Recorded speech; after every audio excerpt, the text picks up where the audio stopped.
ही एक विक्ट्री जातली आनी आमची न्हू ही लोकांची ही people's mandate we are 100% going to win south कित्याक 4 राउंड जाल्या and the most trends in Salcete we are sweeping the polls in Salcete Mormugao थोडीच आसा आनी फोंड्या बी थोडी it is not this thing आमकां काही इफेक्ट जावचे ना पूण 100% this election is of people's election हे लोकांचे जे आयज लोकांन मडगांव पिसान आयज दाखयलां कितें तें कित्याक 3rd राउंड जाला मडगांव फक्त 500 लीड आसा म्हाका दिसता हे 4th राउंडाक we are going to lead in Margao बाकी कडेन कशें आसा mostly Margao they have taken some slight lead आनी पडटाली तांचे जे एरिया आसले मायग्रंट एरिया खंय जुवारी नगर थंय तांणी 2000 लीड जाल्ली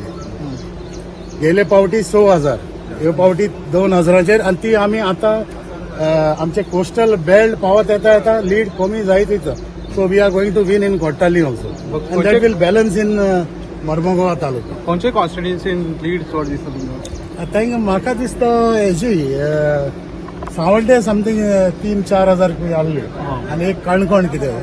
Quepem we have won by almost 800 votes खंयच्या कॉन्स्टिट्युएन्सीचे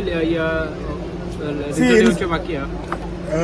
सो मडकय बिडकय येवपाचे अजून मडकय बी आतां थंय आर्जीनूय काडल्या तांकां लँड केला सो आमचे लेस पूण still it won't make a difference with those because we are leading in even Fatorda we are leading So there is a trend like in 7 constituencies in Salset. Mostly we are getting a huge lead.